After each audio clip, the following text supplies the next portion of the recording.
15,000 feet की ऊंचाई पर चीन की शैतानी का पर्दाफाश।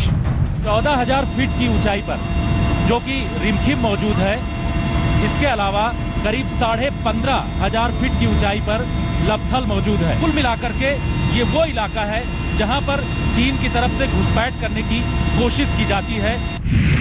टीवी इतिहास में पहली बार बॉर्डर के इतने करीब से रिपोर्टिंग।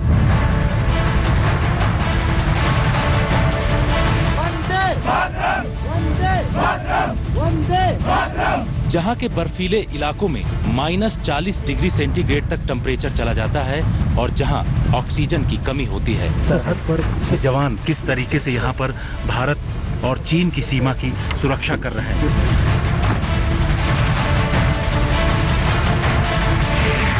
चीन से आंख मिलाने वाली दूरी से आज तक की साहसिक रिपोर्टिंग। भारत चीन सीमा पर स्थित इस वक्त हम उस बीओपी पर पहुंच गए हैं। सरहद के इस हिस्से में पहली बार टीवी कैमरे से ग्राउंड रिपोर्टिंग।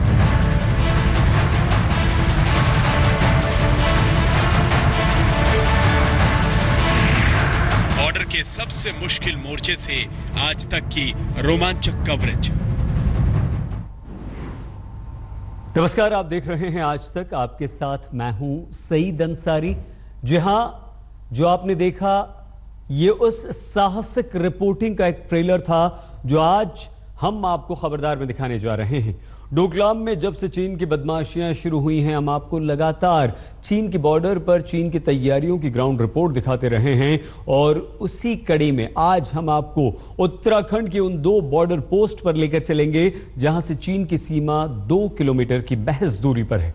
यह पोस्ट 15,000 किलोमीटर की ऊंचाई पर है और आज तक यहां पहुंचने वाला पहला न्यूज चैनल है। यहां की तैयारी से आप सीमा की सुरक्षा को लेकर बेफिक्र हो सकते हैं। चीन की सीमा से यह एक्सक्लूसिव रिपोर्ट हमारे संवाददाता जितेंद्र बहादुर सिंह ने तैयार की है और आपके लिए भेजी है।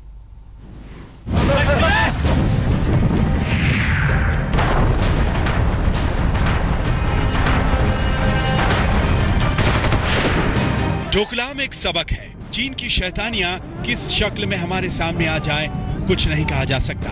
भारत में घुसपैठ की सनक उसके सिर पर सवार हो गई है। चीन की विस्तारवादी नीतियों से सरहद का हर हिस्सा असुरक्षित है। आज तक लगातार आपको बॉर्डर पर तैयारियों का अपडेट देता रहा है। आज बारी है उत्तराखंड के बाराहोती बॉर्डर की, जहां चीनी सेना की घुसपैठ आम बात है। आज तक संवाददाता जितेंद्र बहादुर सिंह जान जोखिम में डालकर सरहद से अपडेट देने के मिशन पर निकले हैं। पहला पड़ाव होगा रिमखिम बीओपी, जहां का टेम्परेचर -40 तक चला जाता है और जिसकी ऊंचाई 14,000 फीट के आसपास है। वहां पर ऑक्सीजन की कमी होती है। हम उसी इलाके में पहुंच रहे हैं। रिमखिम और लपथल ऐसी जगह है जहां पर भारत चीन सीमा का वो इलाका है जहां चीनी सैनिक समय समय पर आया करते हैं, लेकिन हमारे जवान इस घुसपैठ का जवाब भी देते हैं। MI-17 के जरिए हम उस जगह पहुंच रहे हैं क्योंकि सड़क मार्ग काफी दुर्गम है और इस दुर्गम इलाके में जवान किस तरीके से रहते हैं ये दिखाने की कोशिश करेंगे। ये ऐसा वैसा इलाका नहीं। ऊंचाई 14,000 फीट, गर्मी में भी खून जमा देने वाली ठंड, सकरी घाटियां, गगनचुंबी पहाड़, सांस के लिए ऑक्सीजन नहीं, जीने की सुविधाएं नहीं। ऐसे मुश्किल हालात से 2-2 हाथ करते हैं ITBP के जवान। आज तक ITBP के रिमखिम बीओपी पहुंचा है। पहली बार कोई टीवी चैनल यहां पहुंचा है चीनी इलाके से 6 से 7 किलोमीटर के फासले पर। दरअसल ये इलाका काफी कठिन है। इस इलाके में जो जवान रहते हैं उन जवानों के लिए मुश्किल होता है। ऐसी बर्फ की चादर बिछी रहती है। ये रिमखिम बीओपी है और इसके आगे लपथल बीओपी है। वहाँ पर भी ऐसी ही स्थिति है। जितने भी पूरा ये इलाका है यहाँ पर जवान ऐसी ही कठिन परिस्थितियों में रहते हैं। आप देख सकते हैं कि ITBP के जवान किस तरीके से यहाँ पर मौजूद हैं। दूसरी तरफ भारत चीन सीमा पर आप वहाँ दूर देख सकते हैं भारत का जो तिरंगा है वो किस तरीके से लहरा रहा है। भारत का तिरंगा इस भारत चीन सीमा पर लहरा रहा है और यहाँ पहुँचना आम लोगों के लिए खास तौर पर बहुत ही मुश्किल होता है, यहाँ कोई पहुँच नहीं सकता है।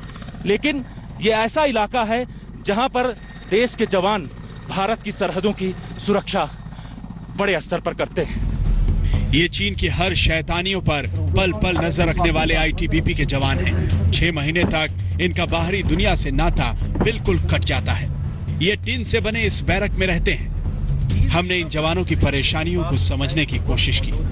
और यहाँ पर आईटीबीपी के जवान हैं। आपको दिखाना चाहेंगे कि ये सारे जवान 14,000 फीट की ऊंचाई पर किस तरीके से सरहद की रक्षा कर रहे हैं। दरअसल इन जवानों के रहने के लिए यहाँ पर जो बीओपी बनाई गई है उसमें आने वाले समय में सुधार लाया जाएगा। जानकारी यह है कि बर्फीले इलाकों में जिस तरीके से अब ये जवान रह रहे हैं उसके लिए इंटीग्रेटेड बीओपी बनाने का प्लान है, जिसकी कीमत 17 करोड़ होगी। और ये इंटीग्रेटेड बीओपी जहां पर बर्फ पिघलाने की जरूरत नहीं होगी, वहां 24 घंटे पानी होगा, वहां पर बिजली की व्यवस्था की जाएगी। लेकिन इस तरीके से जो अभी टिन के बने हुए यहाँ पर बीओपीज हैं जहाँ पर जवान रहते हैं और भारत चीन सीमा की सरहद की हिफाजत करते हैं। सरहद की सुरक्षा करना बहुत कठिन है क्योंकि यहाँ पे -40 डिग्री टेम्परेचर में यहाँ पे रहते हैं। बहुत कठिनाइयों का सामना करना पड़ता है यहाँ पे। हल्की ठंड कम होती है, बाकी गर्मी में बहुत ठंडा होता है। बाकी ऑक्सीजन की कमी हमेशा बनी रहती है। चलने में भी ज़्यादा चलने से दिक्कत होती है, सांस फूलने लगता है। ये वो इलाका है जहां चीन घुसपैठ की साजिश को अंजाम देता रहता है। जब भी ऐसी कोशिश होती है हमारे जवान लाल बैनरों से कदम खींचने का अलर्ट देते हैं। यहाँ पर 80 वर्ग किलोमीटर में फैला हुआ एक बड़ा चारागाह है। उस चारागाह को लेकर के दोनों देश आपस में दावा करते हैं और समय समय पर वो यहाँ पर आते हैं। चीन की तरफ से घुसपैठ करने की कोशिश की जाती है और कभी कभार वो एयर वायलेशन भी करते हैं। लेकिन जब भी भारत के जवान यानी आईटीबीपी को इस बारे में पता चलता है तो कुछ इस तरीके से पोस्टर लेकर के उन चीनी सैनिकों के सामने पहुंचते हैं, जहां पर उनको बताया जाता है कि चीनी सैनिक पीछे चले जाओ, यानी गो बैक यहाँ पर कहा जाता है। और ये जवान उनको अपनी सरहद से पीछे खदेड़ने की कोशिश करते हैं। जब ऐसी स्थिति होती है तो आप लोगों को क्या करना पड़ता है? हम बैनर दिखाना पड़ता है उनको, क्योंकि हम ना तो वो हिंदी समझते हैं और ना हम चाइनीज भाषा समझते हैं, तो बैनर दिखा के उनको वापस लिया जाता है। आज तक संवाददाता जितेंद्र बहादुर की खतरनाक रिपोर्टिंग आगे भी जारी रही। रिमखिम से हम लपथल पोस्ट पर पहुंचे। 15,000 फीट की ऊंचाई पर मौजूद दूसरी बीओपी। हिमालय की चोटी पर देख सकते हैं लिखा हुआ है मेरा देश मेरा भारत महान। ये साफ तौर पर इंगित करता है कि इस जगह जहाँ पर हवा का दबाव इतना कम होता है, जहाँ पर ऑक्सीजन की कमी होती है, इलाके में भी भारत के वो चिन्ह मिलते हैं। ये साफ तौर पर दिखाई देता है भारत की सरहदों की रक्षा करने के लिए हमारे जवान किस तरीके से तत्पर रहते हैं। इन दोनों आउटपोस्ट पर हमारी मुलाकात उन जांबाजों से हुई जो जान हथेली पर लेकर सरहद की पहरेदारी कर रहे हैं। बर्फ से ढकी इन चोटियों पर भारत का तिरंगा और भारत के जवानों की दिलेरी फिजा में लहरा रही है। देश की सेवा के लिए सब चीज़ जायज है सर। देश की सेवा के लिए चाहे जहाँ भी जाना पड़े वो करने के लिए पूरी आईटीबीपी तैयार है और हमेशा हम लोग करते रहेंगे। कठिन तो होता ही है, लेकिन एक सैनिक के लिए सबसे बड़ा उसका हौसला होता है। हम हौसले के साथ हमारा जो सिद्धांत है शौर्य, दृढ़ता, कर्मनिष्ठा, हम उसके आधार पर अपने मजबूत इरादे के साथ ड्यूटी देते हैं और हम इन परिस्थितियों का डटकर मुकाबला करने के लिए सक्षम है। आईटीबीपी की जय! आईटीबीपी की जय! भारत माता की जय! भारत माता की जय! ये जवान जब तक यहाँ डटे हैं हमको आपको फिक्र की जरूरत नहीं। डोकलाम जैसा जवाब सरहद के हर इंच जमीन पर देने की तैयारी है।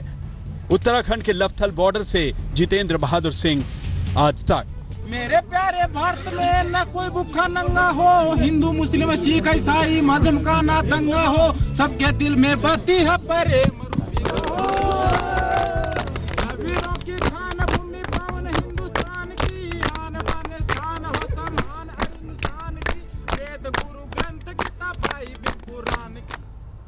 सुरक्षा के लिहाज से ये इलाका बेहद संवेदनशील है। यहाँ आए दिन चीन की सेना घुसपैठ करती रहती है, जिसका आईटीबीपी के हमारे जवान मुंह तोड़ जवाब देते रहते हैं। लेकिन ये सब बहुत आसान नहीं होता। तो खबरदार में अब हम आपको ये बताएंगे कि इस इलाके में पिछले कई दिनों से तनाव की जो स्थिति है वो कैसे बनी, और हमारी सेना ने, आईटीबीपी के हमारे जवानों ने उस स्थिति का कैसे डटकर सीना तान के मुकाबला किया।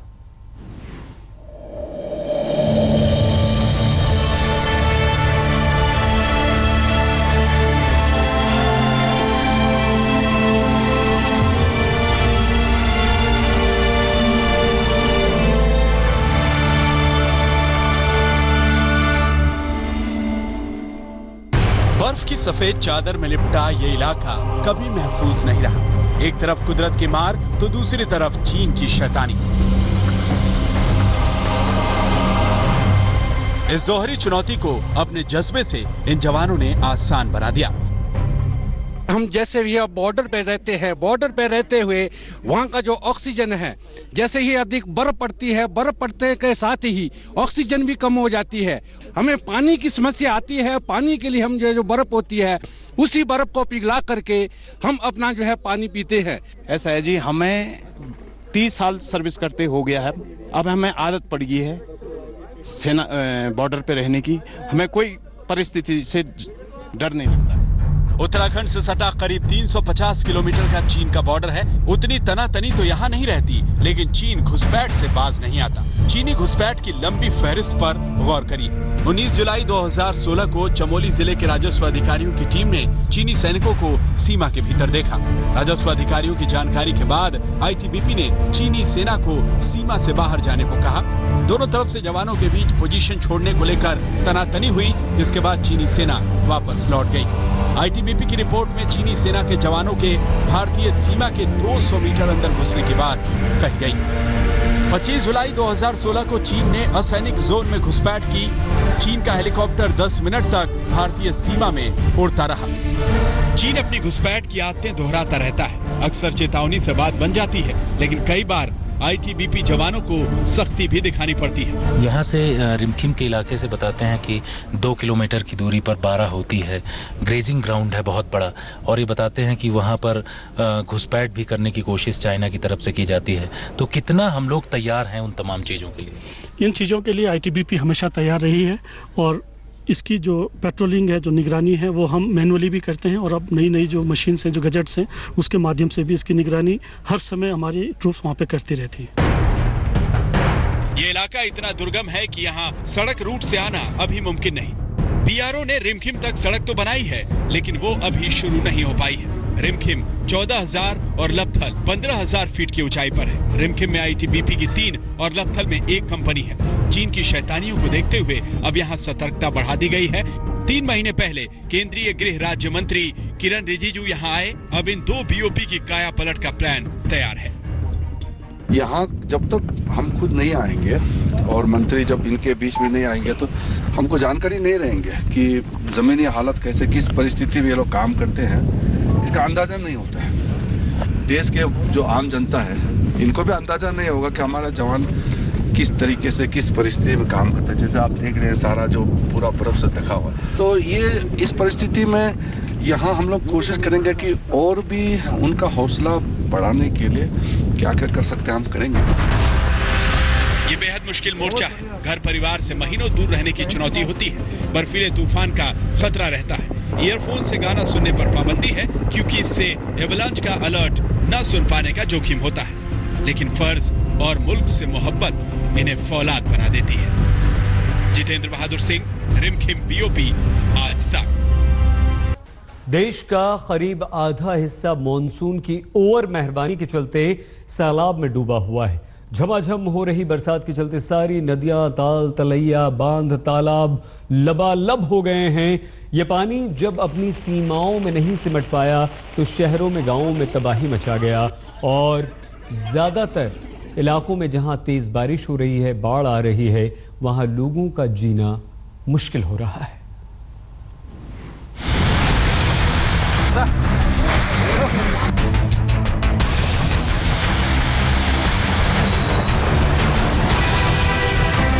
पानी की मार से पापड़ की तरह चटका हाईवे।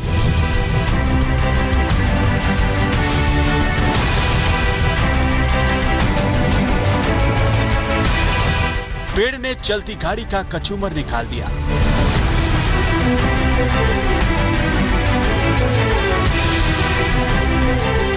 सैलाब में इंसानों की ठौर नहीं, जानवरों को कौन पूछे।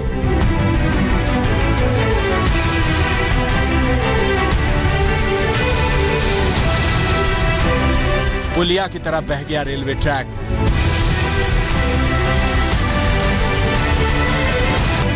पानी पानी हुआ 100 करोड़ का नमक।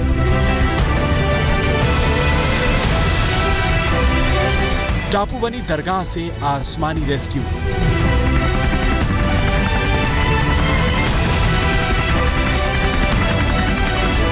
सैलाब में बह गया बाइक सवार।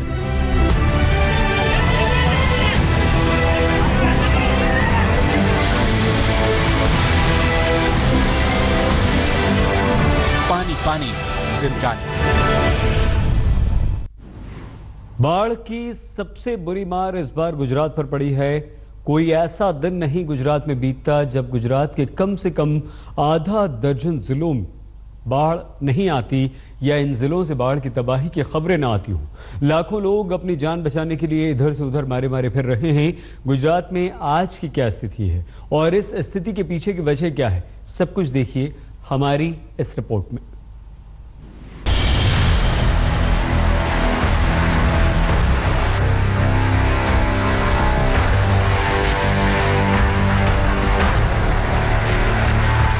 बारिश न हो तो मुसीबत और बारिश अच्छी हो जाए तो भी मुसीबत। करीब करीब पूरे देश में इन दिनों जोरदार बारिश हो रही है और नतीजे के तौर पर नदी नाले बांध सब उफान पर है। लेकिन बारिश और बाढ़ की मार सबसे ज्यादा देश के पश्चिमी राज्य गुजरात पर पड़ी है।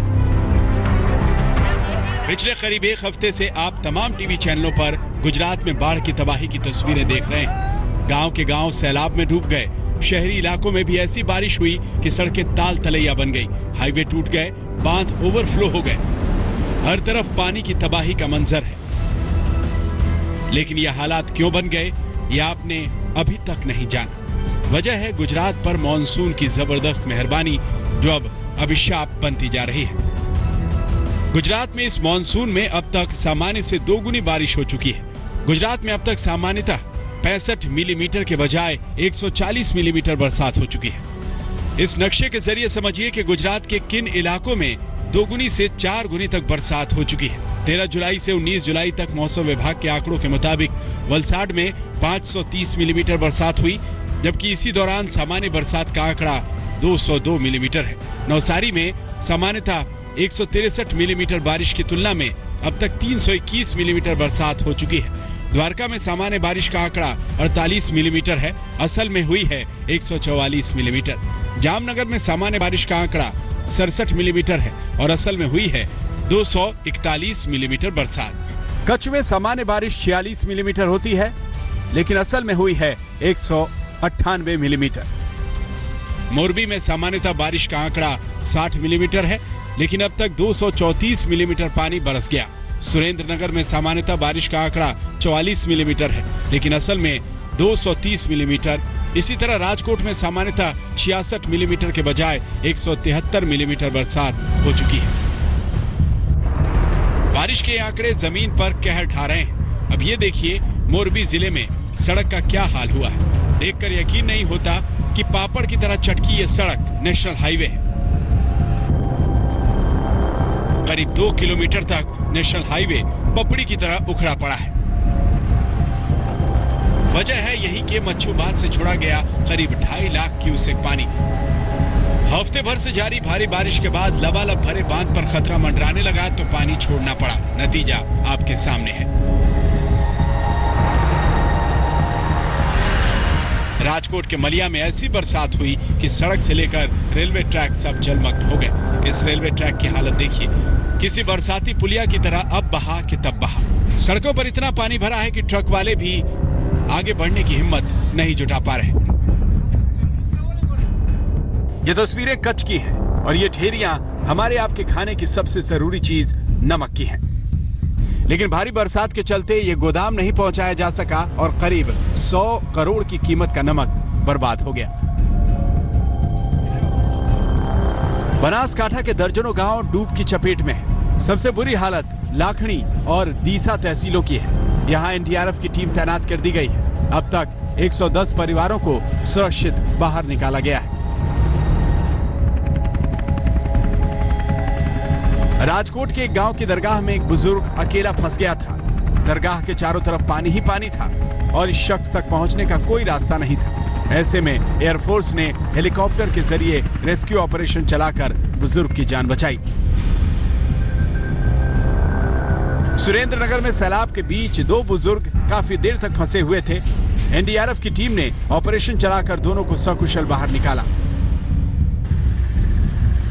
नाडियाड में ऐसी बरसात हो रही है कि गांव तो छोड़िए, शहरी इलाके भी डूब की चपेट में आ गए हैं। सड़कों पर कमर भर पानी भर चुका है। लोगों को इसी के बीच से आना जाना पड़ा है।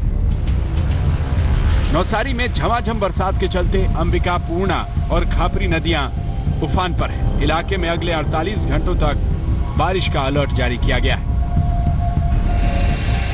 कुल मिलाकर गुजरात में ऐसे हालात हैं कि मुख्यमंत्री विजय रूपानी अपना दफ्तर छोड़कर हेलीकॉप्टर से पूरे राज्य का हवाई दौरा करने निकल पड़े हैं। आज तक ब्यूरो। मतलब ये हुआ कि स्थिति ऐसी बन रही है कि गुजरात बाढ़ से होने वाली अब तक की सबसे बड़ी तबाही की तरफ बढ़ता हुआ दिख रहा है। 2015-2005 में भी गुजरात ने ऐसी ही तबाही देखी थी, लेकिन इस बार मुश्किलें और ज्यादा और बड़ी गुजरात में दिख रही हैं।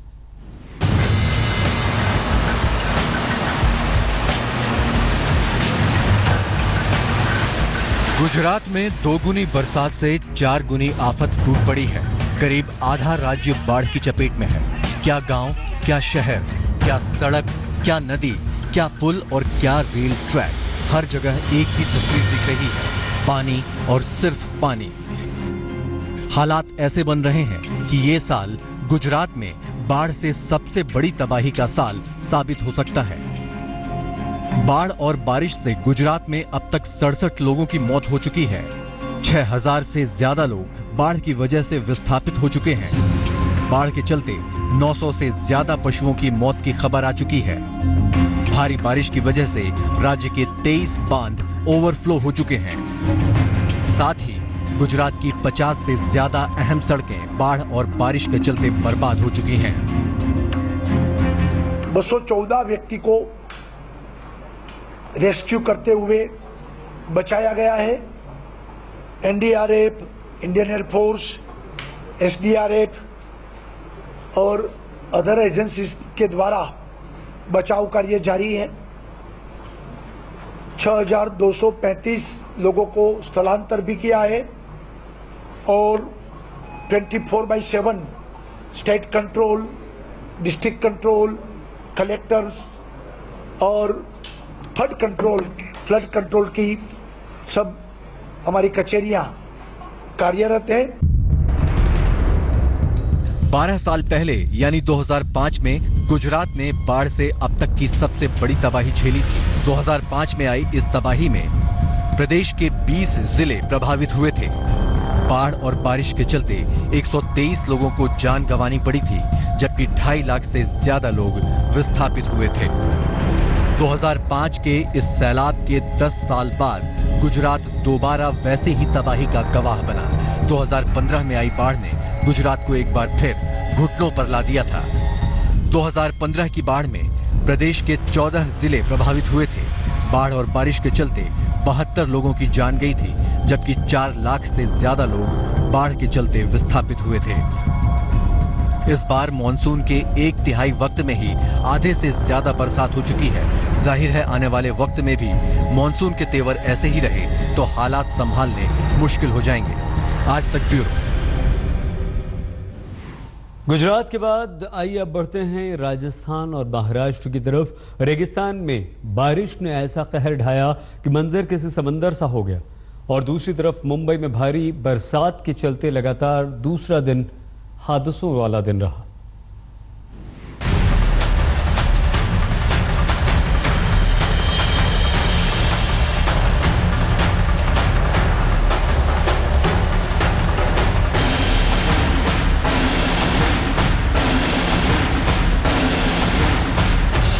इन तस्वीरों को देखकर आप ये न सोचें कि ये मंजर गुजरात में मचे हाहाकार का है।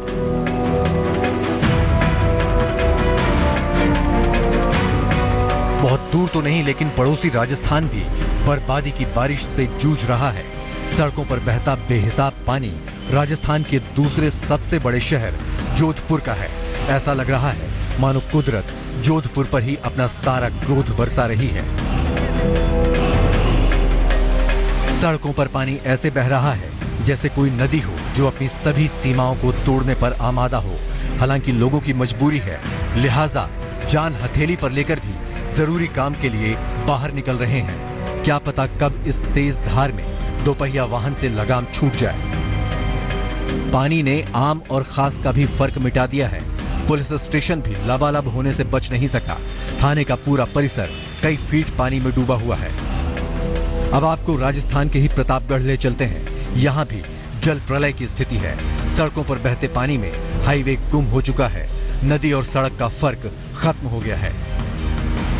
टापू की तरह बीच में है और अभी ये गंभीर बीमारी है या डिलीवरी जैसी स्थिति होती है, उस महिला को जान भी खतरे में रहती है। और इस गांव में बहुत सारे बीएड डिग्रीधारी हैं या फिर आरपीएससी जैसा एग्जाम वगैरह कुछ भी है, तो उनका भविष्य भी अंधकार में है। सुरक्षा ये प्रशासनिक लोगों को करना चाहिए, आके देख रेख करनी चाहिए और ऐसे इंतजाम करनी चाहिए उनको, और ग्रामीण क्षेत्र के लोगों को जाने आने के लिए व्यवस्था करवानी चाहिए। अब रुख करते हैं महाराष्ट्र की राजधानी मुंबई का। कई दिनों से यहाँ भी लगातार बारिश हो रही है। हालांकि जल जमाव जिंदगी पर भारी नहीं पड़ रहा, लेकिन पानी ने धरती को इतना मुलायम कर दिया कि बड़े बड़े विशालकाय पेड़ भी भरभरा कर गिर रहे हैं।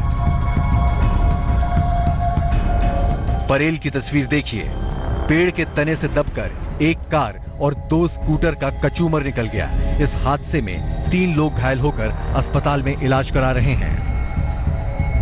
इस दर्दनाक तस्वीर को भी देखिए। 24 घंटे पहले की इस तस्वीर में बारिश के बाद एक नारियल का पेड़ सीधे महिला के सिर पर गिरा। मौके पर ही महिला की मौत हो गई। शहर कोई भी हो, लेकिन बारिश और बाढ़ से हालात कमोवेश एक जैसे हैं, हाहाकारी और बेहद खतरनाक।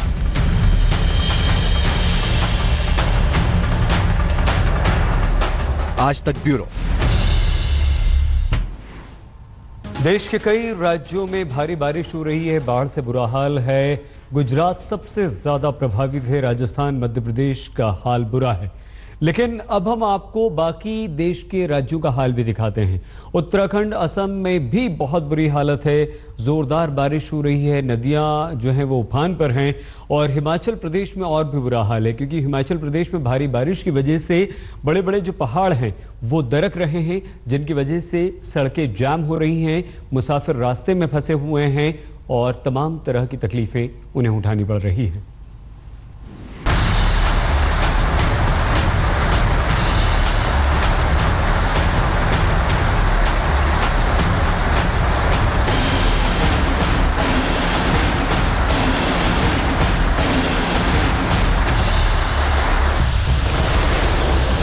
उत्तराखंड, हिमाचल, असम, पश्चिम बंगाल। बारिश की मार से देश का कोई भी हिस्सा अछूता नहीं है। बाढ़ की तबाही की ये तस्वीरें असम के बरपेटा की है। बेकी नदी सेकंड गांव के गांव निगलती जा रही है। बेबस गांव वाले तबाही का ये मंजर देखने के अलावा और कुछ नहीं कर पा रहे। नदी की तेज धार सब कुछ निगल जाने को बेकरार दिख रही है। लोग अपना घर बार छोड़कर जान बचाकर सुरक्षित जगहों की ओर भाग रहे हैं। ऐसे ही हालात असम के 14 जिलों में हैं। बाढ़ से असम में 1.5 लाख से ज्यादा लोग प्रभावित हुए हैं।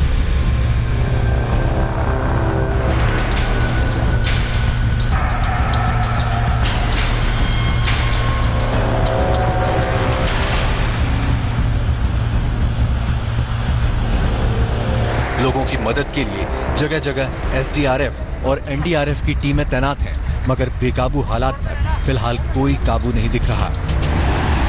उधर हिमाचल में भी बेहिसाब बरसात हो रही है। शिमला में बरसात के साथ साथ हो रहा भूस्खलन तो जानलेवा मुसीबत बनता जा रहा है। मौसम वैज्ञानिकों की माने तो 24 घंटे तक हिमाचल प्रदेश के लिए मुश्किल वक्त है, क्योंकि चंबा और कांगड़ा जिलों में भारी बारिश के आसार हैं। आने वाले 24 घंटे में डिस्ट्रिक्ट चंबा और डिस्ट्रिक्ट कांगड़ा में 1-2 स्थानों पर भारी बारिश की संभावना है और आने वाले 3-4 दिन में बारिश होती रहेगी। कोलकाता में पिछले 24 घंटे से लगातार बारिश हो रही है। कोलकाता की सड़कें लबालब हो गई हैं, जिसके चलते इस महानगर की जिंदगी अस्त व्यस्त हो गई है।